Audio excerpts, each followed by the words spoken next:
Assalamualaikum warahmatullahi wabarakatuh. Bismillah, walhamdulillah, assalatu wassalamu ala rasulillah, ma ba'du. Ikhwan fillah rahimakumullah, kaum muslimin, pemirsa dimanapun Anda berada. Tadi malam warga Jakarta dan sekitarnya kira-kira pukul 2 dini hari dikagetkan dengan suara dentuman yang awalnya diduga bersumber dari erupsi atau letusan Gunung Anak Rakatau di Selat Sunda. Tak lama kabar ini dibantah oleh Pusat Vulkanologi Mitigasi Bencana Geologi atau PVMBG yang menyatakan bahwa sumber dentuman berfrekuensi rendah itu bukan berasal dari Gunung Anak Rakatau.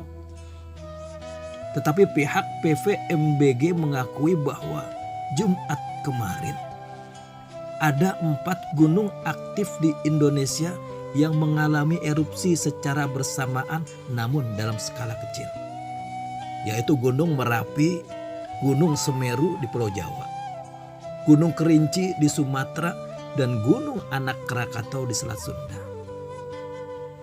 Pemirsa yang dirahmati Allah, lantas bagaimana kita, umat yang mengaku beragama, mensikapi fenomena alam tersebut, mulai dari terdengarnya suara dentuman sampai dengan terjadinya erupsi secara bersamaan 4 gunung besar dan aktif di Indonesia? Untungnya yang terjadi hanya erupsi kecil saja. Coba kita bayangkan apa yang terjadi jika letusan atau erupsi besar terjadi secara bersamaan bukan hanya di 4 gunung berapi tadi, tapi di seluruh gunung yang ada di sabuk Mediterania. Karena kebetulan Indonesia ini berada di lempeng atau sabuk Mediterania. Tentu akan terjadi satu bencana yang teramat dahsyat. Hadirin dan pemirsa yang dirahmati Allah, dengan adanya peristiwa alam ini, yang pertama, sesungguhnya Allah Subhanahu wa Ta'ala hendak mengingatkan kita bahwasanya manusia adalah makhluk yang teramat lemah. Tapi terkadang kita terlalu angkuh dan sombong untuk mengakui kelemahan kita, untuk mengakui kedoifan kita. Manusia Allah jadikan sebagai khalifah di muka bumi ini, diberikan amanah untuk memelihara dan menjaga alam ini, tapi manusia malah merusaknya. Sebagai khalifah fil ard, Allah turunkan Al-Quran sebagai petunjuk, sebagai pedoman, tapi manusia mengingkarinya. Padahal Allah telah mengingatkan di dalam surat Al-Hasyr, surat ke-59 ayat ke-18, A'udzubillahi minasyaitonirrajim. Lau anzalna hadzal qur'ana ala jabalin la ra'aitahu khashi'an mutasaddian min khasyatillah. Andaikan Al-Quran ini Allah turunkan kepada gunung, niscaya gunung itu akan hancur berkeping-keping karena takutnya kepada Allah. Tapi manusia menerimanya, menyanggupinya, tapi manusia mengingkarinya. Itu yang pertama. Yang kedua, hadirin rahimakumullah, para pemirsa yang dirahmati Allah,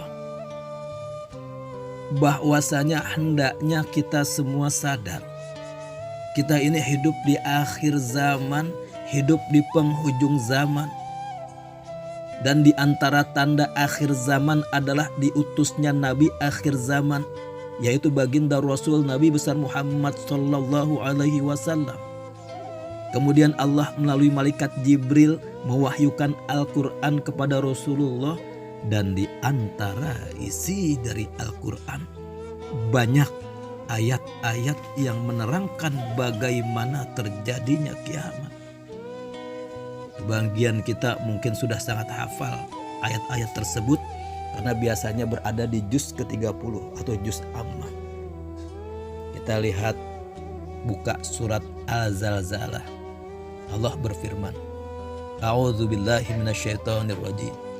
Idza zulzilatil ardu zilzalaha, apabila bumi diguncangkan dengan guncangan yang dahsyat.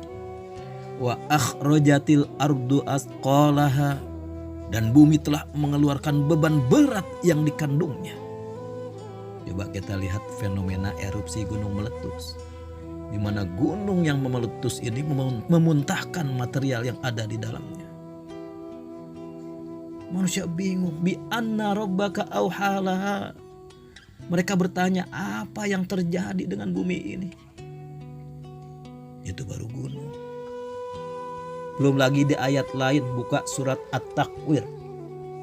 A'udzubillahi minasyaitonirrajim. Idza syamsu kuwirat, apabila matahari digulung. Wa izan nujumun kadarat, dan apabila bintang-bintang berjatuhan. Wa idza jibalu suyirat, dan apabila gunung-gunung dihancurkan. Allahu Akbar. Begitu banyak ayat Al-Quran yang menggambarkan tentang betapa dahsyatnya hari kiamat, hari kehancuran.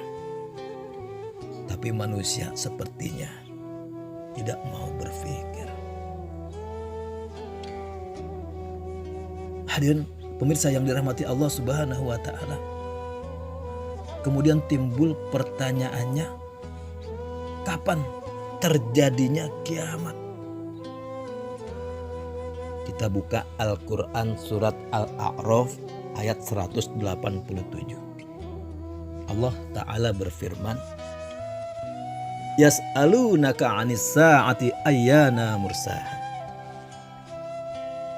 Qul innama 'ilmuha 'inda rabbi la yujalliha liwaqtiha illa hu. Yas'alunaka 'anis sa'ati ayyana mursaha. Apabila mereka bertanya kepadamu Muhammad tentang kiamat, kapan terjadinya? Katakan kepada mereka, Qul innama ilmuha 'inda rabbi. Sungguh, pengetahuan tentang kiamat itu adalah ada pada sisi Tuhanku, la yujalliha liwaqtiha illahu. Tak seorang pun yang dapat menjelaskan kapan waktunya illahu, kecuali Dia, kecuali Allah.